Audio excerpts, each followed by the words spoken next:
Está começando o HQueiros, o seu podcast sobre HQs e coisas aleatórias. Olá, eu sou o Fábio Aniende. Olá, eu sou o Felipe Fares. Eu sou o Diego Lima. Bora para o tema de hoje.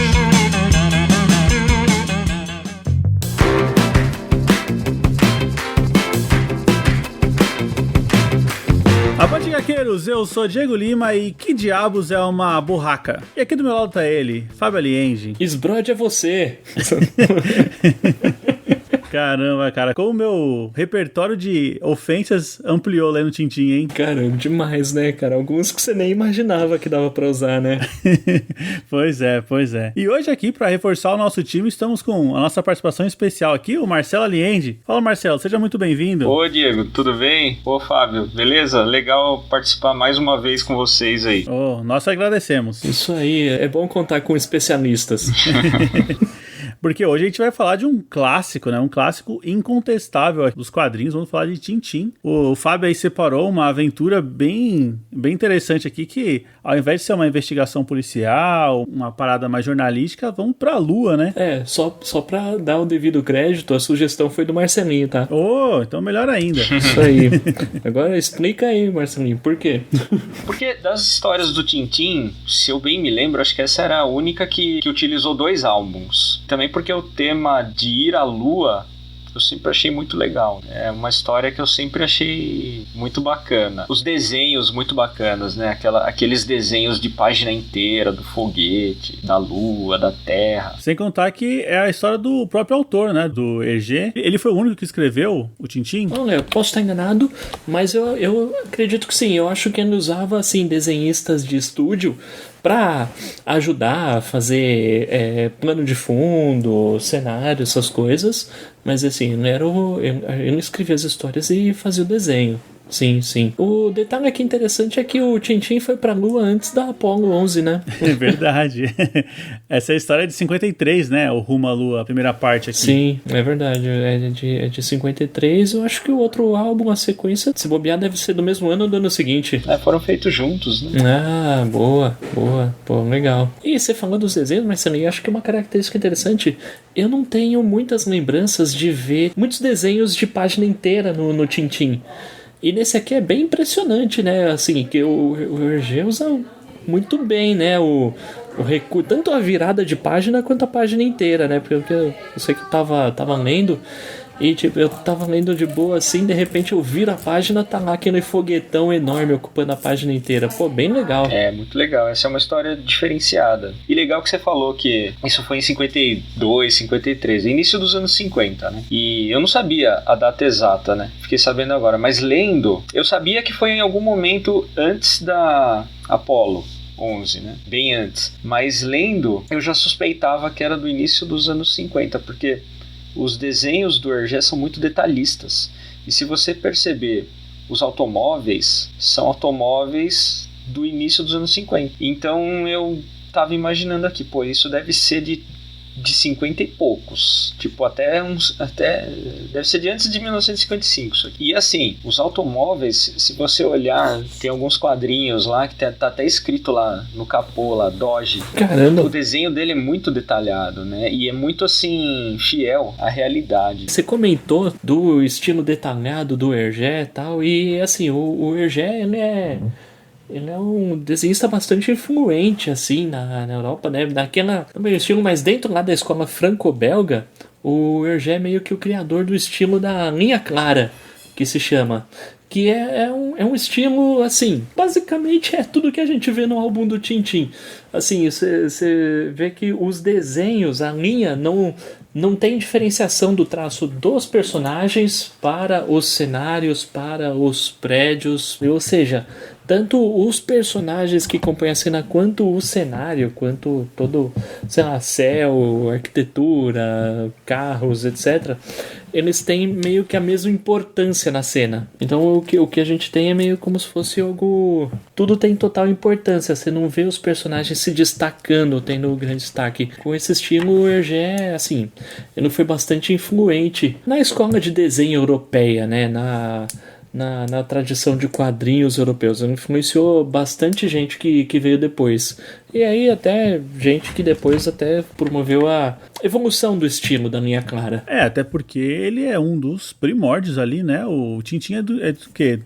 Dos anos 20? Cara, a primeira história do Tintin... Eu acho que é de 1920 e pouco, sim. Olha só. Você lembra qual foi a primeira, Marcelinho? Primeiro foi um álbum em preto e branco, que era, acho que Tintin no país dos sovietes. Boa. Era diferente, era bem início mesmo, né? Eu não me lembro agora se era uma história inteira, do início ao fim, ou se era uma coletânea de várias historinhas. Acho que era uma coletânea com várias histórias, e uma delas era esse Tintin no país dos sovietes. Isso aí deve ser de 1920 e pouco. Cara, eu vou te falar, esse aí acho que é um dos poucos que eu nunca li. Ele nem faz parte, né? Se você pega lá a coleção do Tintin, sim, na verdade também não... É difícil saber qual é o primeiro. Você vai olhando meio pelo traço, assim, sabe? Eu acho que o primeiro, depois desse no país dos sovietes, eu acho que era aquele Tintin na África. É o do Congo, né? Eu tô vendo a lista aqui, realmente, depois do sovietes é o do Congo. Cara, ele lançava no começo, era um álbum por ano praticamente. E esse Tintin no Congo é assim, né, como eu havia falado, né, eu acho que algumas histórias, pra época que nós estamos agora, elas já não cabem mais, né, porque esse Tintin no Congo é um álbum que ele vai pra África, né, como um caçador. E ele sai matando os bichos, assim, de boa. Mata um leão, mata um... ia falar um dinossauro, não tem dinossauro. Caramba, o Tintin é bom. Mata um leão, mata um elefante, depois ele mata um gorila. Cara, ele sai matando os bichos, assim, como se estivesse passeando no parque, sabe? Então é meio bizarro. Eu fiquei até meio... não gostei, assim, sabe? Porque, pô... além disso, acho que esse álbum também, a representação do povo negro não é legal, né? Também acho que não. Mas, assim, esse álbum, provavelmente a versão que a gente conseguiu dele, ou a versão que a gente leu, ainda... acho que é mais amena do que a versão original, porque houve reedições e houve um efeito meio Jorge Lucas aí em alguns álbuns. E eu sei que esse daí do Congo, acredito que seja do Congo, acho que tem uma cena em que o Tintin vai dar uma aula e em uma escola na África, né? Bom, na época que o álbum saiu, o Congo era uma colônia belga. Era uma colônia da Bélgica. E no original, eu sei que a aula do Tintin é tipo assim, é uma aula de geografia. E aí ele desenha a Bélgica e ele fala assim, esse é nosso país, a Bélgica. Depois disso, né? Depois que acho que o Congo teve a sua independência, acho que mudaram esse diálogo e o que tá na lousa pra ele dar uma simples aula de matemática. Então, assim, teve... Conforme os anos foram passando, foram dando uma amenizada aí nas coisas. É algo bem complicado, é algo que, assim, pra hoje em dia, né, a gente olha e torce o nariz, mas é um material de quase 100 anos atrás, né? Exato. O Tintin no Congo foi publicado em 1931. Hoje em dia é descabido. Eu acho que antigamente era normal se falar, né? Vou sair pra caçar, né? E há também de considerar, né, o que a gente tem do contexto histórico, né, o contexto da época. Porque esse próprio álbum aí dos soviéticos, né, eu vi um trecho do próprio EG comentando que na época o sentimento contra, né, o comunismo era uma coisa natural, assim, pelo menos dos europeus. Era o que era para ser combatido. Então, quando ele lançou, cara, fazia todo sentido, era o inimigo. Uhum. No entanto, que ele chegou a fazer parte, acho que de um jornal que também era apoiado por um partido nazista. Mas a gente, assim, eu acho que é um ponto delicado do que a gente tem que tocar aqui, porque o EG, ele carrega um pouco essa estigma, né, de ser um álbum até misógino, porque eu acho que, se eu não me engano, tem uma personagem mulher, né, em toda a história do Tintin e tudo mais, de ser eurocentrista, né, um cara que só pensa ali, os europeus é o centro do mundo. Vendo, né, matéria sobre isso, eu achei uma exposição que tá acontecendo esse ano, em Portugal, que é sobre a obra do EG, e eles estão debatendo sobre a importância, né, a influência, e tentando trazer para o lado mais artístico e trabalhar essa imagem que o próprio Tintin, digamos que seja o seu grande sucesso, seja o seu exemplo, né, de tem gente que não lê porque acha que são obras que são preconceituosas e tudo mais, sendo que o próprio Hergé já chegou a reeditar alguns pontos porque realmente já não cabia mais. Sim. Mas assim, pelo menos na minha opinião, tá bem longe de ser uma obra assim, racista. Pode não tocar em certos assuntos de forma adequada, e pode ter algumas... E tem representações completamente errôneas, mas da minha dizer que é racista, sei lá, eu acho que não iria tão longe. Ele carrega aquele símbolo de que é um menino loiro que desbrava, né, os países diferentes e vai levar conhecimento para os locais. Então ele está sempre num patamar acima da onde ele visita, né? Sim. A gente podia falar isso do Tarzan também. Sim, são obras ali, né, contemporâneas, né? O Tarzan também é dos anos 20, né? Nessa época era assim que se pensava, né? Onde que a gente vai estabelecer uma obra de aventura? Tem que ser num chamado ambiente inóspito. Nos anos 20, o que era inóspito? Era floresta, era onde a civilização não tinha chegado. Qualquer coisa fora da Europa, né? Para os americanos, era o oeste selvagem. Era sempre alguém num patamar superior, conquistando aí alguma terra desconhecida, né? Povos inferiores, né? Povos inferiores. Mas aí voltando aí nos álbuns do Tintin, a gente percebe, se você pegar os dos mais antigos, vai havendo uma evolução no desenho, né? Como o Fábio falou, né? Ele chegou num ponto de ser um desenhista bem limpo, né? Os traços dele são bem claros, são bem definidos, é tudo bem organizadinho. Ele não é aquele desenhista que sai fora do quadrinho, que faz aquelas coisas que às vezes fica até meio confuso, né? É tudo bem organizadinho, é fácil de ler, fácil de entender. Isso que quer dizer esse traço limpo, né? Mas isso ele foi adquirindo ao longo dos álbuns. Que você pega nos primeiros, esse mesmo Tintin na África, ele é muito mais simples, o desenho. Não tem tanto detalhamento. É um álbum bem simplesinho. A história é bobinha também. É ele caçando na África. Não tem nada assim de... Não tem uma grande... aventura, nada assim, sabe? Esse dos sovietes eu não me lembro da história também, mas assim, eu li e achei chata. Mas chega em algum momento que as histórias elas atingem um patamar mais investigativo. Aí começa a ficar legal, aonde o Tintin, né, ele é um repórter, mas ele tem habilidades aí meio investigativas, ele atua meio que como um detetive, né? E aí surgem tramas bem elaboradas, de um certo suspense, algum mistério. E aí quando chega nesse patamar, que na minha opinião eu acho que as histórias ficam bem legais. É o que construiu, né, o personagem. Sim. Com certeza a gente não tá aqui pra falar que é só um personagem polêmico, não, a gente tá pra exaltar o que realmente tem de bom, né, são as aventuras e essa personalidade que cresceu junto com o próprio autor, né, o autor evoluiu junto com o personagem. Eu acho que outro ponto importante é que conforme os álbuns vão sendo lançados, as histórias vão saindo, o Hergé acho que vai ganhando uma confiança, porque assim, no começo é só o Tintin, né? No começo é só o Tintin e acho que talvez seja até a parte mais investigativa, porque é bem ele agindo contra os vilões. O Haddock ele surge no Caranguejo das Tenazes de Ouro, ou seja, já é o 9º álbum, digamos, é o parceiro do Tintin, né? Depois que ele surge, acho que o Hergé vê quão bom é esse personagem, passa a acompanhá-lo.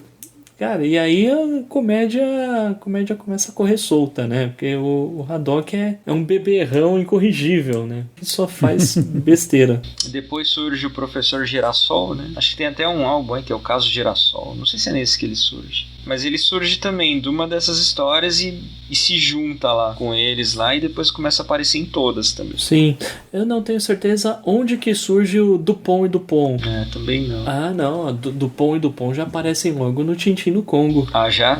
Então Dupont e Dupont acompanham ele faz tempo, hein? Mas esses dois aí, eles são engraçados, porque tem momentos em que eles aparecem pra auxiliar o Tintin, tem alguns momentos que eles aparecem meio que contra o Tintin. Eles têm uma posição meio indefinida. Eu acho que o próprio Hergé foi definindo isso ao longo do tempo dos álbuns. Eu acho que ele usava conforme a piada, digamos assim. Era de momento.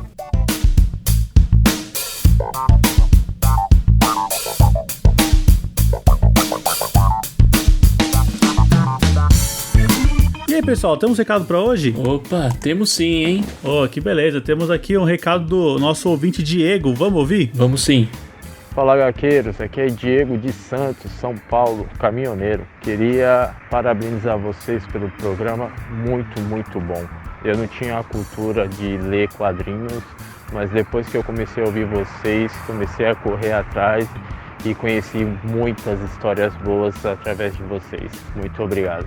Bom, Diego, meu xará aí, muito obrigado por essa interação aí, por esse recado. Fico muito feliz em saber que você não tinha cultura, né, de ler quadrinhos e por conta do podcast você começou a ir atrás, né, das histórias e seja muito bem-vindo aí a esse mundo que eu acho que não tem volta, viu? Não tem volta, você sempre vai achar alguma história, algum personagem que você vai gostar. E conte com a gente aí pra continuar indicando aí boas histórias pra você. Isso aí, pô, eu fiquei assim, eu fico muito feliz com cada áudio que chega, né? Mas, pô, esse do Diego, sei lá, pô, ouvi que alguém se interessou por histórias em quadrinhos ouvindo nosso podcast é especial. Ninguém tá vendo, mas eu tô fazendo um coraçãozinho aqui com as mãos. É o objetivo, né, Fábio? O objetivo alcançado. A gente quer trazer novos leitores. Isso aí. Muito feliz. Bom, vamos ver aqui o recado agora do nosso ouvinte, Tony. Bora! Avante, HQueiros, Tony na área enquanto está arrumando as coisas para fazer uma mudança. Vou mudar de cidade, então, tô aqui contabilizando meus livros. Sim, enquanto eu contabilizo meus livros, estava ouvindo o episódio sobre Howard o Pato, cara. Puta que pariu, que quadrinho da hora. Mas antes de eu comentar desse quadrinho, alguns pequenos comentários. Rapaziada, vocês aí que estão no YouTube e tal, não sei o que, porra, vamos comparecer também no canal do HQueiros, né, mano? Os caras estão recolocando lá os episódios e tal, bonitinho, tá ligado? Pô, vamos lá, fortalecer aí a galera, compartilhar, mandar aí pro pessoal. Tem pessoal hoje em dia que gosta de ver podcast e tal, não sei o que. Porra, não tem Spotify, não tem Anchor, não tem porra nenhuma. Porra, manda lá pro YouTube, né, mano? Vamos lá, vamos fortalecer como o Mano Jean falou também, velho. Vamos lá, vamos fortalecer, vamos criar um fórum lá, tá ligado? Nos comentários. Agora no segundo barato, porra, falando do Mano Jean, o maluco é foda, mano. Eu conheci o podcast no Fala Mais Bebe e tal, rachei o bico com o Cramunhão. O cara é muito hilário, velho. Muito hilário mesmo. Pra mim, um dos melhores integrantes do podcast, né? Agora falando sobre Howard o Pato, né? O quadrinho mesmo. Tô aqui surpreso, bicho, porque eu tô com o Diego Lima nessa, mano. Eu não conheci Howard pelo filme, né? Eu conheci pelo quadrinho, né? Eu achei uma edição em si, uma edição que ele tá interagindo com o Homem-Aranha e tal, e na época eu achei estranho, né? Que eu achei que era o Pato Donald conversando com o Homem-Aranha. Só que eu tava estranhando que esse Pato Donald tava muito diferente, era muito adulto, então eu achava que era uma zoeira. Meio que passou, né? Esse encadernado da Salvati veio pra me mostrar que o personagem era muito mais fora do que eu imaginei, mano. Porra, cada discurso sensacional, mano. Foi o melhor personagem, mais existencialista que eu jamais imaginei ver na Marvel. Uma pena que não vamos ter a série completa, né? Pelo menos a série clássica. A série do Howard Max, eu cheguei a ler alguns volumes. Não terminei, porque eu peguei um volume aqui e outro acolá. Eu achei interessante, mas tava voando na história, então meio que não me pegou. Eu espero que um dia, pelo menos, a Panini também traga essa fase pra gente. No mais, muito obrigado pelo programa. Fico triste por não ter mais as trilhas sonoras. Que pena, porque pra mim era o barato que eu achava mais legal, que eu sempre ficava esperando a música nova. Mas... porra, tamo junto. Porra, muito sensacional, cara. Eu rachei aqui enquanto vocês falavam dos personagens. Ô, Tony, obrigado aí por mais esse áudio, cara. E, cara, pô, que bom que você encontrou aí o podcast do Jean e do Cramunhão. Cara, a gente gosta bastante. O Diego até já participou lá. Eu fui convidado, mas eles esqueceram de mim. Eu tô esperando pra participar lá até hoje. Quem sabe um dia não rola, né? Brincadeiras à parte, um dia vai rolar assim. Pô, e sobre o Howard, cara, mais 2 ou 3 encadernados daquele da Salvati publicava a fase toda, né? Uma pena. E quem sabe agora que a Panini tá com mania de ônibus, quem sabe eles não inventam, porque um só ônibus do Howard já fecha tudo, hein? Vamos torcer, né? É isso aí. Quem sabe, né? Somos agraciados aí com essas histórias compiladas. Tony, muito obrigado por mais uma interação aí. Boa sorte na sua mudança. E é isso aí, vamos lá, pessoal, vamos lá pro YouTube, estamos chegando lá, colocando nossos episódios. Quem sabe, né, com uma grande interação, comece a aparecer conteúdos diferentes lá na plataforma. Não tô prometendo nada, mas espero que vocês compareçam por lá, beleza? É importante isso aí que ele fala, viu? Sobre divulgar em diferentes plataformas, porque eu sou um desses caras aí que não tem nada, não tem Spotify, não tem nada. Então eu procuro vocês no YouTube e eu escuto, né, os podcasts de vocês pelo site mesmo. Eu entro lá, hqueiros.com.br e escuto de lá mesmo. Então a gente já sabe quem é, Diego. Achamos um download do site. Tem um download lá, sou eu. A gente já sabe quem é. Marcelo, é pra você que eu posto lá no site, é pra você que o site tá no ar. Aí eu me sinto especial. Não, mas é legal mesmo, a gente tá tentando diversificar, né, achar formas diferentes de chegar nas pessoas, né, mas a gente tá quando eu digo a gente, eu quero dizer o Diego, tá? O Diego tá tentando botar as coisas no YouTube, atacando no Instagram e tal. A gente precisa ajudar o menino aí, né? Isso aqui é uma equipe. Ô, Fábio, a gente tem uma mensagem que recebemos aqui, uma mensagem de texto no nosso WhatsApp. Bora ler. Bom, vou ler aqui pra vocês aqui a mensagem do Jackson. Vamos lá. Bom dia, HQueiros. Me chamo Jackson e conheci o podcast de vocês agora em maio. Gostei muito dos assuntos sobre HQ, coisa que eu coleciono desde a minha infância. Hoje tenho 37 anos. Primeiro comecei a ouvir alguns dos podcasts aleatórios, mas resolvi começar a ouvir todos desde o primeiro. Coitado. Corajoso, hein? Corajoso. 155 episódios, hein? Bom, boa sorte, Jax. Não, o duro é ouvir o primeiro, cara. Não é um material muito bom, mas sei lá. A gente podia refazer aquele programa, hein, Fábio? Quem sabe, hein? Uma data comemorativa. É verdade, hein? É verdade. Podia ser, uma história boa. Sim. Vou continuar aqui. Gostei muito do capítulo do Sandman, ouvi até o 4. O Piada Mortal, X-Men Dia de um Futuro Esquecido, Carniceiro dos Deuses, esse aqui é o Thor, né? O Mouse e o Hellblazer, Hábitos Perigosos. O trabalho de vocês é maravilhoso e espero que continuem a trazer esses debates sobre essa arte que ainda é muito criticada e vista com maus olhos por quem não conhece. Um abraço e até mais. E ele deixa um PS aqui, ó. Ouvi o podcast do Top 10 e vocês me fizeram gastar mais dinheiro em compras na Amazon. Desculpe. Essa é uma realidade que a gente também vive, né? Eu pego uma indicação do Fábio, vou lá pra Amazon e assim a gente vai trocando, né? Muito obrigado, é muito legal saber que você é um novo ouvinte, chegou aí em maio e já tá se inteirando e ouvindo todos os programas, então sei que você tem um longo caminho aí a trilhar e a gente tá aqui preparando novos conteúdos para quando você alcançar a gente, beleza? Pô, e continue com a gente, ô Jackson. Pô, tanto você quanto o Diego aí que estão chegando agora. Continuem mandando mensagens, a gente gosta de receber cada vez mais. Isso aí, quer saber como vocês estão recebendo nossos programas, né? Muito bom. Sim. Bom, vamos pagar nossa recompensa aqui, Fábio, dos nossos padrinhos que participam dessa parte aqui do programa de ter um nome citado. Bora. Muito obrigado ao Gia Correia, ao Renato Seiji, ao Fernando Petrucci, ao Bruno Cordeiro, ao Luiz Garcia, ao Felipe Mota, ao Gabriel de Moura, ao Ian Dias, ao Márcio Vasconcelos, ao Francisco Delmo, ao Elton Barbosa, ao Fernando Costa e ao Diego Souza. Pessoal, muito obrigado, vocês são fundamentais. E aos padrinhos que não participam dessa recompensa, o nosso muito obrigado também. E se você quiser ser um padrinho, é muito simples, vá no PicPay e no Catarse, conheça lá nossa campanha de financiamento coletivo. A partir de R$5 você já entra num grupo, já tem acesso aos episódios secretos e participa de sorteios mensais de quadrinhos. Ou seja, tem recompensa para todo mundo lá. Bom, e é isso aí. Faça crescer cada vez mais essa corrente aí de novos leitores dos quadrinhos. Bom, agora chega de papo, né? Vamos embarcar aqui no foguete e ir lá junto com o Tintin rumo à Lua. Então o Rumo à Lua é de início dos anos 50, como a gente já falou, né? Então se a gente voltar lá, é o auge da Guerra Fria, início da corrida espacial. A Rússia estava lá lançando o Sputnik, então meio que só se falava nisso, né? Só se falava em conquistar o espaço, tal, quem chega primeiro, Estados Unidos, União Soviética.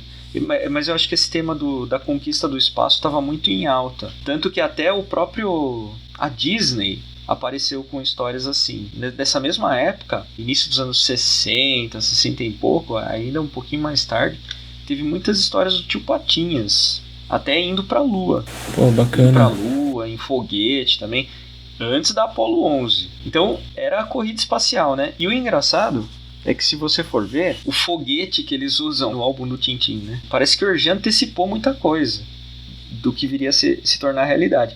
Você vê a plataforma da onde o foguete é lançado, o formato do foguete é muito similar, né, ao Saturno lá, que foi o foguete da Apollo 11. A plataforma é impressionante como você vê a similaridade daquilo, né? Quase 15 anos antes, né? Quase 15 anos antes. E agora, em 2020, aquele foguete lá do Elon Musk, ele tá fazendo a mesma coisa que o foguete do Tintin, né? Que ele pousa de marcha ré, digamos assim. Né? Agora que os caras conseguiram viabilizar um foguete que consegue pousar de marcha ré, cara. Visionário. No início dos anos 50, ele já teve essa visão, né? E essa história aqui, né, do Tintin, ela passa na Moldávia. É um país aí muito presente nas histórias do Tintin também, né? Ele já tinha estado lá antes, eu não me lembro qual história. Sim, sempre aparece esse país. Moldávia, Moldávia. Deve ser a região deles. Eu nem sei onde é que são. Nem sei se existem esses países ainda. Pelos nomes dá a entender que é lá no leste europeu, né? Os países lá mais próximos da Rússia, etc. Pelo nome e pelo sotaque dos inimigos, né? Eu só sei que é um país que só tem água mineral, né? Não tem Será que existem esses países ainda? Moldávia acho que nunca existiu, não. Será que é fictício? Eu acho que sim, é fictício, sim. Porque eu nunca me preocupei com isso. Eu li as histórias e falei, deve ser um país lá do lado lá da Rússia, desses lugares. É isso mesmo, é fictício. E Moldávia? Moldávia existe. Existe? Existe? Caramba. Moldávia? Não sei não, viu? Moldávia. É que o nome é uma palavra que é tipo uma junção da Transilvânia e Moldávia. A Moldávia. Então ele inventava aí os países, as coisas. É uma região que muda muito, né? Tanto essa Macedônia ali, que agora é Macedônia do Norte. Então toda hora tem briga e os caras estão mudando o nome, alterando o mapa. É difícil acompanhar. A gente nunca sabe o que é, o que não é. Exato. Mas olha, o Marcelo trouxe uma coisa muito interessante aí, que é a questão tecnológica, né? É uma história do começo dos anos 50 que parece ser feita depois que já teve viagem à Lua, depois que todo mundo já conheceu os detalhes, porque ele adianta coisas que pareciam, sei lá, hoje é difícil você descobrir com a internet, imagina na época, né? Pois é. Sim. O Hergé devia ser um espião, a gente não sabia. Ou um colecionador da National Geographic, né? Tipo, devia ter uma fileira cheia, né? Porque os álbuns dele normalmente são cheios de pesquisa para todos os lugares que o Tintin ia. Você vê como naquela época os caras se preocupavam em pesquisar, né? Em ir atrás, em fazer um negócio coerente, né?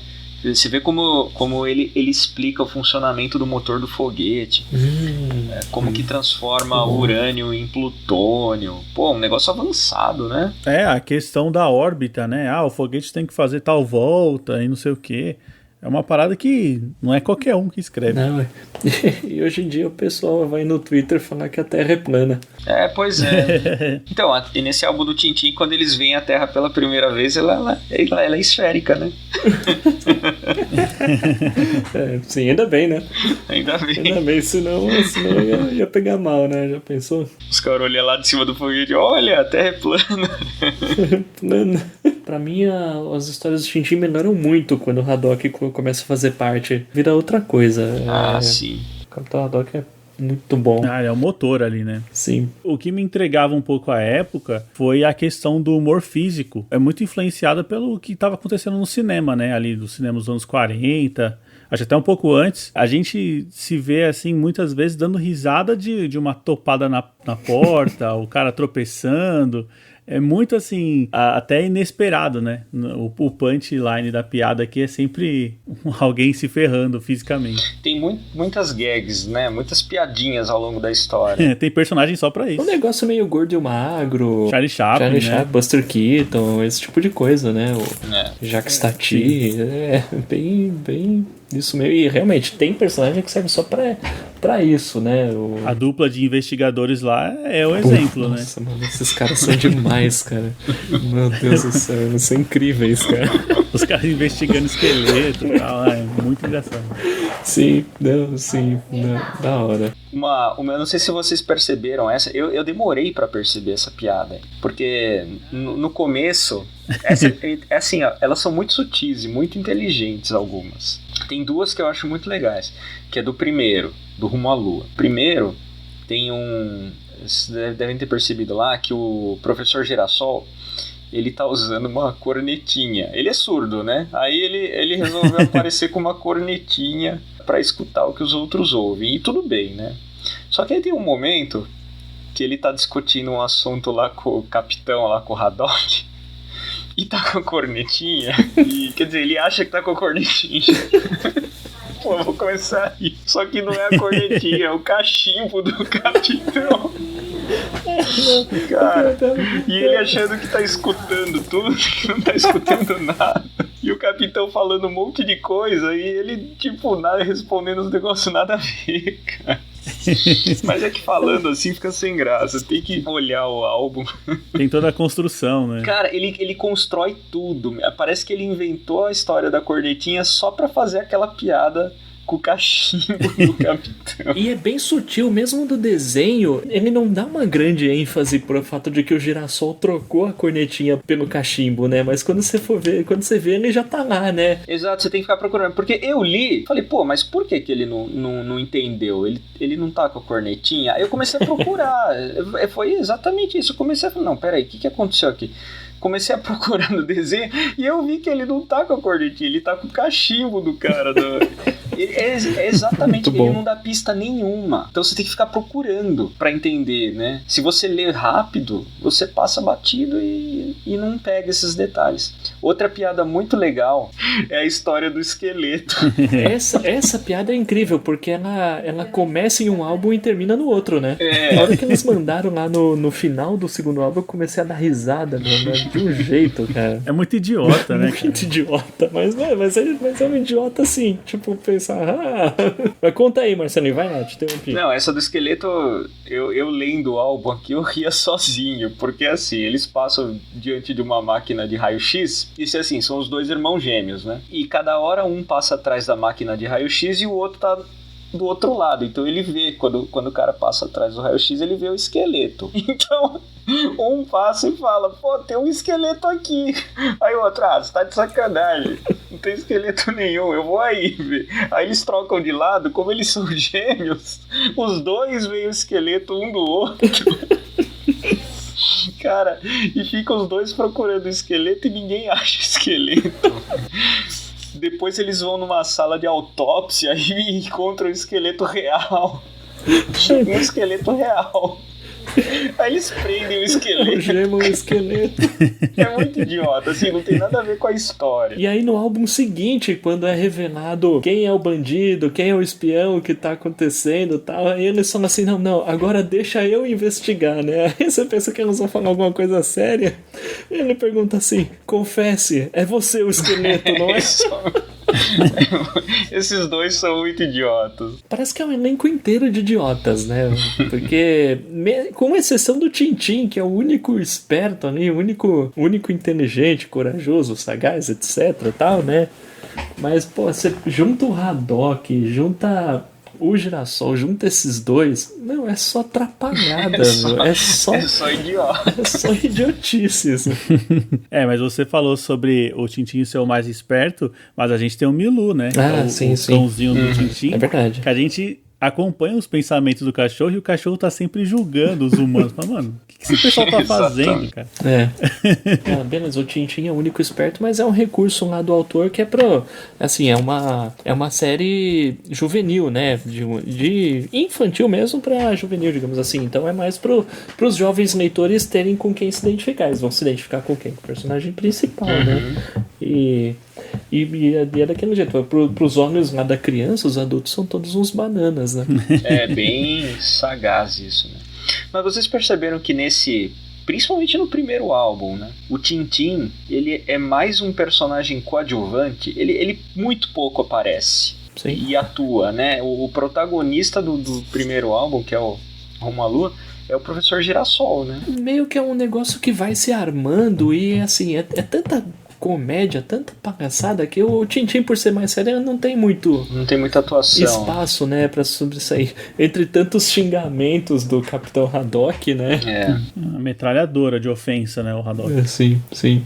Espécie de ventríloco, cara. É cada xingamento legal, eu falo, puta, eu preciso me lembrar desse xingamento pra usar algum dia, mas aí eu nunca me lembro, porque deve ser mó legal xingar alguém dessas coisas que ele xinga, né? Pedaço de ectoplasma.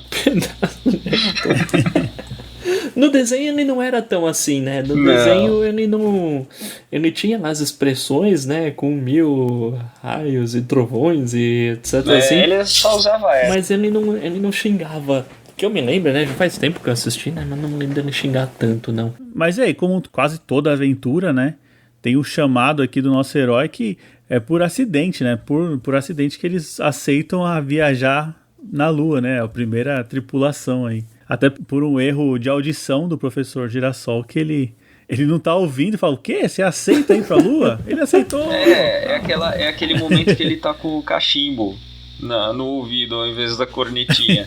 E o Haddock fala, eu não vou pra Lua de jeito nenhum. Aí ele, que legal, obrigado, eu sabia que eu podia contar com você.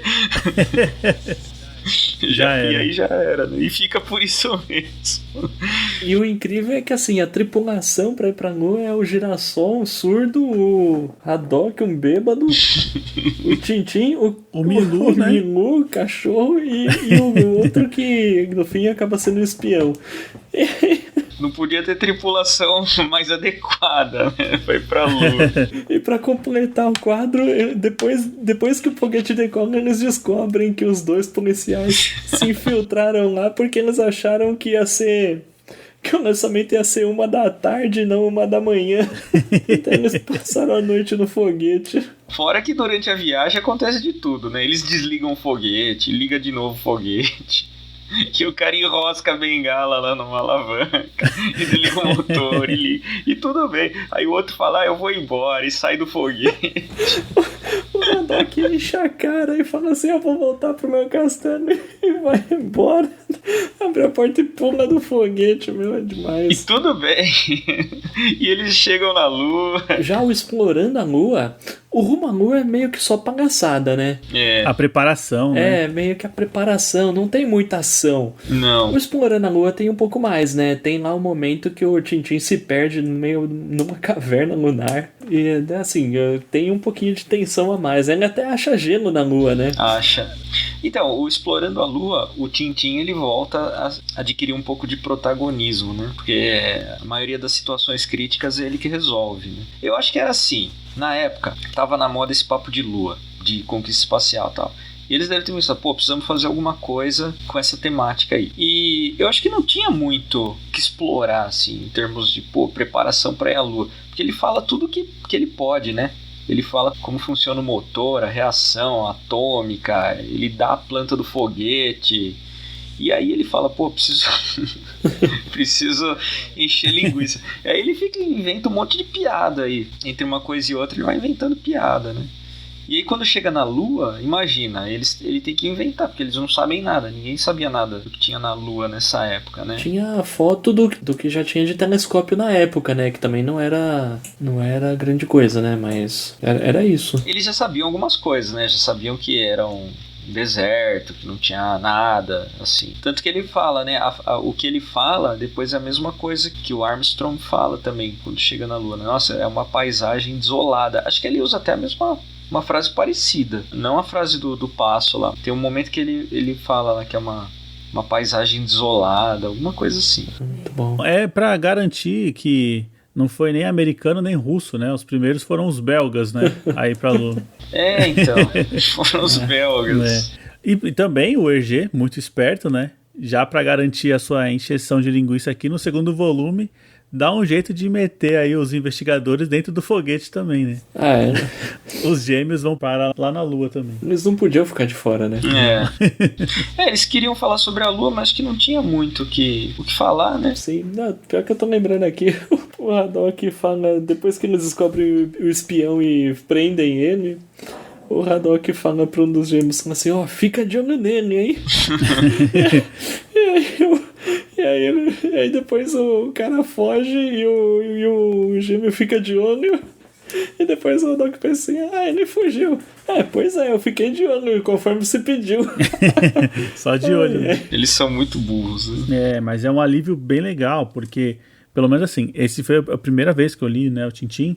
Então, chega uma hora que esses dois policiais entram na história e vai lá, duas páginas, você fala, pô, o que vai chegar? Aí no final é só uma gag. Você fala, não acredito, ele gastou umas 3 páginas de mistério e chega aqui é uma piada. Ah, não acredito, cara. Realmente vale a pena, é diferenciado, é um material diferenciado. Sim, a construção das piadas é muito bem feita, né? Toda a trama é muito bem construída, bem amarrada, né? Então, engraçado é que agora a gente tava falando aí que tem muita gag, às vezes até pra encher linguiça, né? E aí eu fiquei pensando, pô, a gente escolheu esse pra falar, mas do ponto de vista de história, assim, de aquela história criativa, aquela história que tem reviravoltas e você fica suspense, mistério, não é a mais interessante do Tintin, né? Que isso?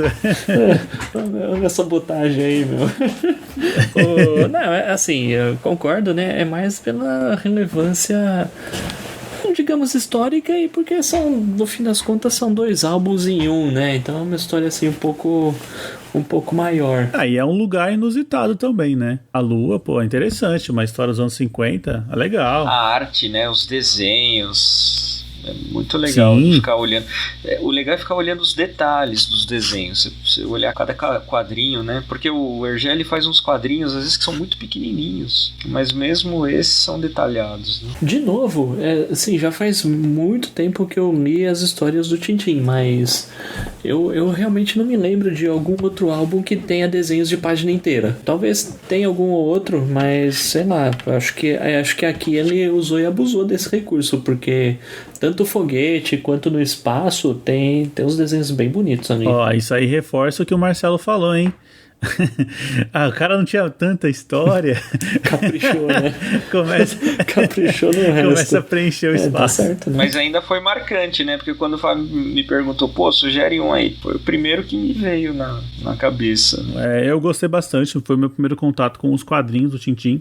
Quero conhecer mais, quero pegar uma aventura mais investigativa, que é o tino dele aí, né? Que é o mais famoso, a característica mais famosa dele. Tenho certeza que, assim como o Marcelo foi uma história marcante, quem leu essa história aqui também vai se interessar por outros materiais e também não esqueceu dessa viagem à Lua, né? Pra falar a verdade, pra mim o Tintin é um material que sempre se mantém em alto nível, os álbuns, assim. Com exceção talvez desses primeiros aí, Tintin no Congo, Tintin no País dos Sovietes, mas assim, que eu me lembro, acho que a qualidade, o nível de qualidade sobe bem rápido e fica no topo por bastante tempo. Então, assim, é uma régua bem alta que esses álbuns têm. Eu acho uma coleção bem legal. Aprendeu a fazer, né? Aprendeu a fazer, soube se virar. Sem contar que é uma série que durou dos anos 20 aos anos 80, não foi que saiu? Eu acho que o último álbum é de 1978, se não me engano. Olha só. O último álbum com o Hergé vivo é de 1976. E aí tem um que é o Tintin a Alpha Art, que acho que ficou incompleto e acho que foi lançado incompleto assim mesmo, que é de 1983. Então tem bastante coisa aí. Tem bastante, até mais assim, considerando que foram tantos anos, até que não são tantos álbuns, são 24 álbuns de histórias originais do Hergé. Mas o foco é qualidade, né, Fábio? Com certeza, como você falou. Com certeza. Nos primeiros anos ia saindo praticamente um por ano, depois começou a espaçar um pouquinho mais, aí lá no final já era cada 5 anos saía um. Teve a guerra, né? Teve a Segunda Guerra Mundial no meio. O Hergé acho que tem até um passado meio nebuloso aí nessa história, porque, como você falou, a Bélgica foi invadida pelos nazistas. O Hergé trabalhava num jornal e, assim, meio que ele continuou trabalhando no jornal. E não se sabe... Bom, lógico, depois ele convenceu o mundo de que ele meio que ficou lá obrigado, meio que como refém, etc, né? Provavelmente é a verdade, tá? Não acho que o Hergé ia colaborar com os nazistas, né? Assim, não de livre e espontânea vontade. Mas era uma preocupação dele, né? Depois que a guerra acabou, ele pensou, pô, e agora? O que vai ser da minha carreira, né? Mas ele soube se sair bem. E também leva em consideração, Fábio, isso eu já vi em muitos documentários, assim, a maioria das pessoas não sabia o que acontecia, o que os nazistas faziam. Então, na época, eles só estavam defendendo o país ali, né? É verdade. Cara, a explosão da bomba atômica é só coisa de 20 anos depois que o mundo foi saber os efeitos da bomba atômica em Hiroshima. Pois é. É um pouco difícil, né? Julgar com os olhos que a gente tem agora, depois de tantos anos, né? A verdade vir à tona, né? Assim como pode estar acontecendo coisa hoje que a gente não sabe. É verdade. Bom, muito bom, cara. Muito bom. Legal ter essa estreia aqui, né, num quadrinho belga. Eu acho que a gente pode trazer mais personagens, não do tamanho do Tintin, porque eu acho que o Tintin é o maior, né? Cara, você tá esquecendo Asterix, cara? Ah, é verdade. Como assim, mano? E aí? Quem que é maior, cara? Acho que Asterix é maior. Eu Bom, acho. É. aqui no Brasil, acho que o Asterix é maior. O Asterix tem álbuns produzidos até hoje, né? Então, assim, e até onde eu ouvi falar, cada vez que sai um álbum do Asterix na Europa é um mega fenômeno de vendas. De fama, os dois devem estar pau a pau, mas o Asterix, se for ver por números, eu acho que o Asterix já rendeu bem mais. Na minha infância, eu adorava ler as tirinhas do Agar, mas o Agar, ele é americano, O Agar é né? americano, é. Puta, aquilo é muito bom. É muito bom mesmo. Cara, a gente podia fazer um programa aí só desses personagens medieval aí, que tem bastante coisa. E já que a gente tá jogando as pautas aqui em público, ao vivo mesmo, pra o pessoal ouvir, Pra cobrar a gente? programa sobre tirinhas também, por que não? Pô, com certeza. Quero falar de Garfield. Isso aí, Garfield, Calvin, Recruta Zero, Agar, etc. Eu tava vendo aqui a lista dos álbuns do Tintin aqui. Existe mais uma história que foi feita em 2 álbuns. Ah, que legal. E é uma história mais pra esse lado detetivesco aí. É o Segredo do Licorne, que continua depois no O Tesouro de Rakan, o Terrível. E caramba, eu não lembrava que essa continuava no Rakan. Mas essa, inclusive, não é a primeira aparição do Haddock, mas meio que conta a história dele, né? Que é o antepassado dele, né? E essa cansou de passar na cultura lá, É verdade. nos desenhos lá da cultura. Só que bem mais simplificado, né? Bom, já vamos agendando aí, né? Já tem uma volta aí do Tintin com uma história mais investigativa com a origem do Haddock. Por 1000 trovões, né? Tem que ser pra ontem isso. E tem uma outra aqui que eu gostava bastante também, que era bem assim, investigativa, de mistério, assim, que era o Loto Azul. Essa é bem boa. É, bem boa. Tem seus problemas também por conta da época, né? Porque a representação dos chineses ali pelo Hergé é bem contestável, viu? Mas é uma história bem legal. A que eu acho que era mais fraquinha mesmo, assim, era esse Tintin na África. Eu tô dando uma olhada aqui nos primeiros. Tem o Tintin na África e depois é o Tintin na América. Isso eu não lembro. Então, o Tintin na América também é bem antiga. Deve ser, acho que dos anos 20 ou 30. Só que já era mais inteligente, assim. Se eu bem me lembro, já era ele contra o tráfico de bebida na América, contra os gangsters lá, Al Capone, esses caras. Que da hora. Na sequência vem os Charutos do Faraó. Esse eu lembro, esse é bem legal. Esse já entrou na linha Tintin que a gente tá conhece. Acostumado aí, Isso. E depois dos Charutos do Faraó já vem o Loto Azul. É o que eu falei, a curva é bem acentuada lá no começo. Antes desses tem o Lago dos Tubarões. Esse é bem simplão também. Esse não é um original do Hergé. Esse é baseado em um desenho. Ah, tá. E foi um filme de 1972. E o álbum foi inspirado no filme. Ah, então é diferente. É diferente esse daí. Por isso a gente acha que é mais simples. Não é um argumento que veio dos quadrinhos. Esse daí ele é diferente também. Eu achava que era mais antigo. E se passa na Cildávia também. Vou finalizar aqui então. Vou deixar o espaço pro Marcelo falar o que ele quiser aqui, beleza? Ah, beleza. Obrigado aí por mais esse convite. Tô aí quando quiserem me convidar de novo. Tá certo, muito obrigado. Nós agradecemos. As portas estão abertas, valeu por vir aí de novo. Valeu, obrigado aí. É sempre legal conversar sobre os quadrinhos com vocês. Muito bom. E se tiver mais dicas, pode mandar. Asterix, então. Demorou. Estamos devendo o programa de Asterix. Bom, se você curtiu aqui o nosso programa, já conhecia as aventuras do Tintin aí, ou não conhecia, né? Essa viagem do rumo à lua aqui, com certeza é uma aventura muito boa aí para você conferir também. E se você quiser participar aqui do nosso programa, é muito simples, mande um e-mail para o contato@hqueiros.com.br ou mande um áudio para o nosso WhatsApp, que é o 11 962449417. Siga a gente nas redes sociais, estamos no Facebook e no Instagram, @podcasthqueiros. E é isso aí. Fábio, conto com você na próxima semana? Com certeza. Beleza, valeu. Falou.